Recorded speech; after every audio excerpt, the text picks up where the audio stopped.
Hi friends, welcome back to my YouTube channel car bike deals. ವೀಕ್ಷಕರೇ, ನಮ್ಮ car bike deals YouTube ಚಾನಲಿಗೆ ಸ್ವಾಗತ.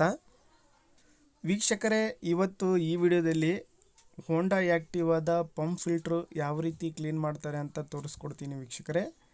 ಇದು ಪ್ರಾಬ್ಲಮ್ ಇದ್ದರೆ ಗಾಡಿ ಸ್ಟಾರ್ಟ್ ಆಗೋದಿಲ್ಲ, ಅಲ್ಲಲ್ಲಿ ಆಫ್ ಆಗುತ್ತೆ, ಜರ್ಕಿಂಗ್ ಪ್ರಾಬ್ಲಮ್ ಬರುತ್ತೆ.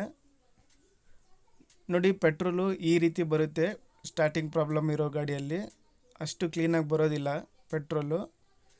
ಇದು ಹೊಸದು ಪಂಪ್ ಫಿಲ್ಟ್ರು ವೀಕ್ಷಕರೇ, ಪೆಟ್ರೋಲ್ ಪಂಪ್ ಫಿಲ್ಟ್ರು. ಇದು ಹೊಸದಾಗ್ತಿರೋದು ಗಾಡಿಗೆ. ಈಗ ನೋಡ್ಬೋದು, ಇದು ಹಳೆ ಪಂಪ್ ಫಿಲ್ಟ್ರು ಎಲ್ಲ ಕೆಟ್ಟೋಗಿದೆ. ನೋಡ್ಬೋದು, ಎಲ್ಲ ಕಸ ತುಂಬಿಕೊಂಡು ಎಲ್ಲ ಪಂಪ್ ಫಿಲ್ಟ್ರ್ ಎಲ್ಲ ಹಾಳಾಗಿದೆ. ಆದ್ದರಿಂದ ಪೆಟ್ರೋಲ್ ಕ್ಲಿಯರಾಗಿ ಬರ್ತಾ ಇಲ್ಲ.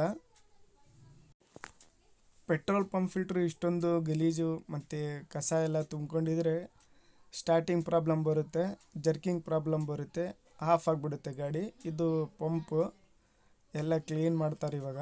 ಪೆಟ್ರೋಲಲ್ಲಿ ಕ್ಲೀನ್ ಮಾಡಿ ಎಲ್ಲ ಹೊಸದು ಹಾಕ್ತಾರೆ ಫಿಲ್ಟ್ರನ್ನ. ಪಂಪ್ ಎಲ್ಲ ಕ್ಲೀನ್ ಮಾಡ್ತಾ ಇದ್ದಾರೆ ನೋಡಿ. ಗಾಡಿಗೆ ಒಂಥರ ಹಾರ್ಟ್ ಇದ್ದಂಗೆ ವೀಕ್ಷಕರೇ ಇದು. ಇದರಿಂದನೇ ಎಲ್ಲ ಇಂಜಿನ್ಗೆ ಪೆಟ್ರೋಲ್ ಎಲ್ಲ ಸಪ್ಲೈ ಆಗೋದು. ಎಲ್ಲ ಪೆಟ್ರೋಲಲ್ಲಿ ಕ್ಲೀನ್ ಮಾಡಿಕೊಂಡು ಎಲ್ಲ ಡಸ್ಟು ಏನಾದರೂ ಕಸ ಇದ್ದರೆ ಎಲ್ಲ ಹೊರಗಡೆ ಬರುತ್ತೆ. ಎಲ್ಲ ಕ್ಲೀನ್ ಮಾಡ್ತಾ ಇದ್ದಾರೆ ಎಲ್ಲ ವಾಲ್ಸಲ್ಲಿ. ನೋಡಿ ವೀಕ್ಷಕರೇ, ಇದೂ ಕೂಡ ಒಂದು ಪ್ರಾಬ್ಲಮ್ ಇದೆ. ಕ್ಲಿಯರಾಗಿ ಬರ್ತಾ ಇಲ್ಲ, ಪೆಟ್ರೋಲ್ ಇಲ್ಲ ಸಪ್ಲೈ ಆಗ್ತಾ ಇಲ್ಲ.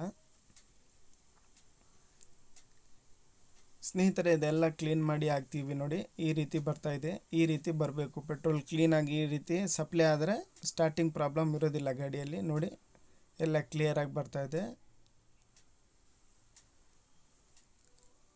ವೀಕ್ಷಕರೇ. ಇದೆಲ್ಲನೂ ಕ್ಲೀನ್ ಮಾಡಿ ಇವಾಗ ಇನ್ಸ್ಟಾಲೇಷನ್ ಮಾಡಿದ್ದೀವಿ.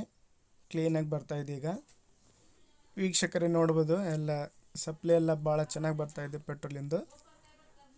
ಈ ರೀತಿ ಬರಬೇಕು ವೀಕ್ಷಕರೇ. ಈ ವಿಡಿಯೋ ಇಷ್ಟ ಆದರೆ ವಿಡಿಯೋನ ಲೈಕ್ ಮಾಡಿ, ಶೇರ್ ಮಾಡಿ, ಕಮೆಂಟ್ ಮಾಡಿ.